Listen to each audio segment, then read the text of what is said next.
سرابم. سلام، منم غبارم. خوش اومدید به اولین اپیزود پادکست نه که بدونی. تو این اپیزود قرار راجع به موضوعی صحبت کنیم که همیشه باهاش سر و کار داشتیم ولی دقیقاً نمیدونستیم که چه معنی میده و اون هم هدف هست. غبار، به نظرت هدف یعنی چی؟ ببین، معنی خود واژه هدف یعنی مقصد. یعنی وقتی که داریم راجع به هدف صحبت میکنیم منظورمون یه مقصده، یک نقطه‌ای داخل آینده، حالا آینده دور یا حتی آینده نزدیک که ما قراره بهش برسیم، یعنی تلاش کنیم که به اون نقطه برسیم. در واقع این نقطه نقش راهنما رو برای ما داره، برای جهتگیری و تعیین گام هایی که میخوایم توی این مسیر برداریم و تعیین استراتژی هامون. خب حالا به نظرت چرا هدف مهمه؟ به نظر من هدف از این جهت مهمه که وقتی آدم ها هدف دارن توی زندگی سلامت روان بیشتری دارن و تاباوریشون توی زندگی بالا میره. یه نکته که من توی کتاب انسان در جستجوی معنا خوندم این بود کسایی که توی اردوگاه کار اجباری بودن موقعی که یک هدفی داشتن مثل دیدن خانواده‌شون یا اتمام یک پروژه انگار بیشتر دووم می آوردن نسبت به کسایی که هیچ هدفی نداشتن. و تو همین کتاب میگه که ریشه خیلی از بحران‌های روانی امروزی ما از خلا میاد. ما انسان امروزی هستیم که همه چیز رو داریم، همه امکانات رو داریم، ولی نمیدونیم داریم با زندگیمون چی کار میکنیم. برای همین نویسنده این کتاب خیلی روی داشتن معنا توی زندگی تاکید میکنه. البته ببین، معنای زندگی با این هدفی که ما داریم راجبش صحبت میکنیم متفاوته.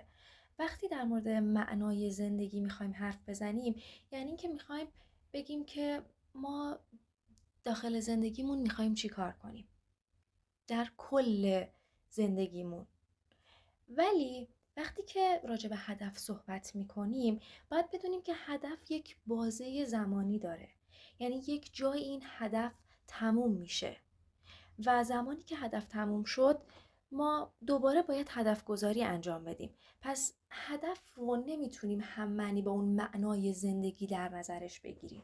ولی به نظرم خیلی مهمه که ما هدفی که داریم هدف معناداری برامون باشه، چون وقتی که معنادار نیست انگار که اون انگیزه کافی و اون انرژی کافی رو به ما نمیده که بخوایم در جهتش اقدام کنیم. آره ببین، میفهمم چی میگی. تو داری از اون حسی صحبت میکنی که باعث میشه توی این مسیر رسیدن به اون هدف دووم بیاری. گفتی انگیزه، ولی به نظر من انگیزه نیست، چون انگیزه کوتاه مدت لحظه‌ایه و باعث نمیشه که تو همیشه پرشور و پرقدرت ادامه بدی. انگار که این معناه داره ما رو طولانی مدت ساپورت میکنه برای رسیدن، درسته؟ آره دقیقاً. ولی این معنایی که داریم راجع بهش صحبت میکنیم بازم نباید اشتباه گرفته بشه با اون معنای زندگی، چون این معنای هم با رسیدن به اون نتیجه مشخصه از بین میره و دیگه نیستش. پس معنای زندگیمون نیست. ببین قبار، هدفی که ما انتخاب میکنیم باعث میشه که انرژیمون کمتر پخش بشه و متمرکزتر باشیم. تحقیقات سازمانی هم نشون میدن هدفی که معنادار باشه عملکرد ما رو تا 25% میبره بالا. آره ببین، هدف باعث میشه که ما از زندگیمون رضایت داشته باشیم، یه حس مفید بودنی بهمون میده، انگاری که داریم یه کاری انجام میدیم. دقیقاً، انگار هم شادتر میشیم هم نسبت به افسردگی و اضطراب مقاوم تریم. گفتی اضطراب و افسردگی.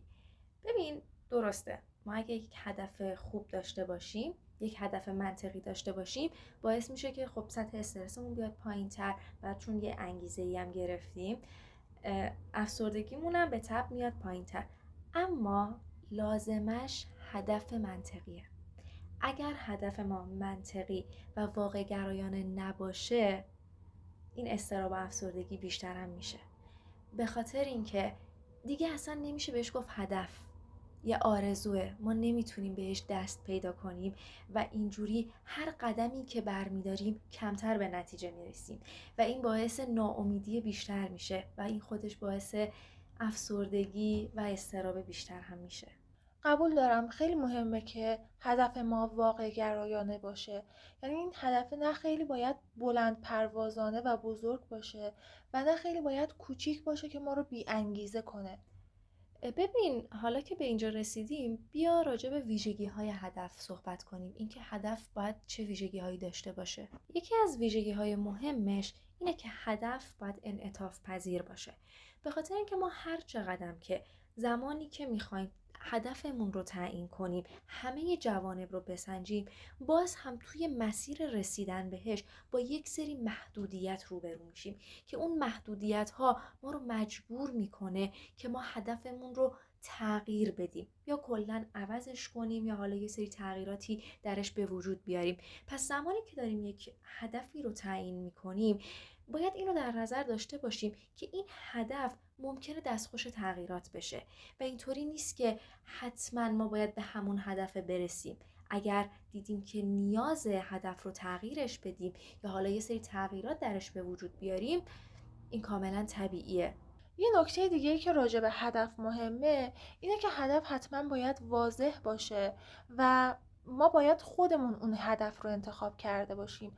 یعنی هدف نباید به ما تحمیل شده باشه، هدف باید بر اساس ارزش‌ها و علایق و معنایی که ما داشتیم باشه. و حتی هدف باید قابل اندازه‌گیری باشه، چون ما باید توی بازه‌های کوتاه مدت یه بازخوردی گرفته باشیم از کارهایی که انجام دادیم و این نکته خیلی مهمه چون به پیشرفت ما کمک میکنه و مسیرمون بهتر پیش میره، چون خطاهامون رو شناسایی میکنیم و حتی نقاط قوتمون، یعنی همیشه نقاط ضعف نیست، اینجا نقاط قوتمون رو هم شناسایی میکنیم و باعث میشه که مسیرمون خیلی درست‌تر پیش بره. حالا که یه دید کلی در مورد هدف پیدا کردیم، برسیم به تعیین هدف. اینکه چجوری اصلا هدفمون رو پیدا کنیم. بهتر اینه که اول بیایم اون علایق و ارزش هامون رو شناسایی کنیم و بنویسیمشون، مکتوبشون کنیم و این بین میتونیم یه سری سوالات هم از خودمون بپرسیم.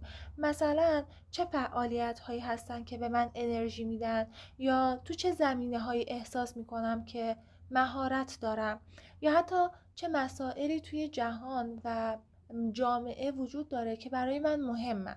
ببین تعیین هدف از روی علاقه درسته و خوبم هست، اما بعضی وقتا هست زمانی که با توجه به علایقمون بیایم یک هدفی رو مشخص میکنیم، میبینیم که برای رسیدن بهش یک سری محدودیت هایی داریم، مثل محدودیت زمانی، محدودیت های اجتماعی یا حتی محدودیت مالی. و اینجا ممکنه که ما یکم ناامید بشیم به خاطر اینکه به اون چیزی که بهش علاقه داشتیم انگار نمیتونیم برسیم. اما جای نگرانی نیست.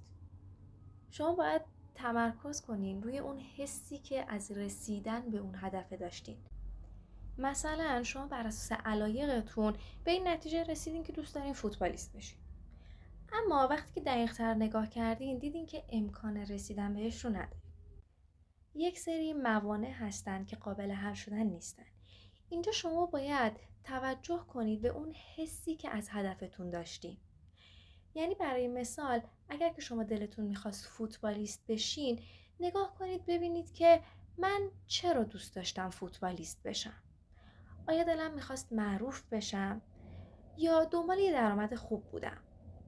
و بعد هدفتون رو متناسب با اون حسه تعیین کنید. مثلا برین دنبال یک شغلی که پردرآمده اگه براتون اون درآمده مهم بود، یا برین دنبال کاری که باعث میشه شما معروف بشید اگه اون معروف بودن براتون مهم بوده. و یه چیز دیگه هم که هست اینه که بعضی وقتا ما علایقمون رو نمیتونیم پیدا کنیم. اینجا به نظرم باید تمرکزمون رو بذاریم روی استعدادمون، چون زمانی که ما توی کاری استعداد داریم و اونو انجامش میدیم خیلی سریعتر پیشرفت میکنیم و این خودش بهمون حس خوبی میده و باعث میشه که ما اصلا از اون کار حتی خوشمون بیاد و اینکه حتی به خاطر اینکه کارمون خوبه بقیه هم ما رو مورد توجه قرار میدن، تشویقمون میکنن و این خودش باز یه انگیزه است برای ما. وقتی هدف کلیمون رو انتخاب کردیم، خیلی مهمه که این هدف رو تبدیل کنیم به یک هدف قابل برنامه‌ریزی و براش افق زمانی مشخص کنیم.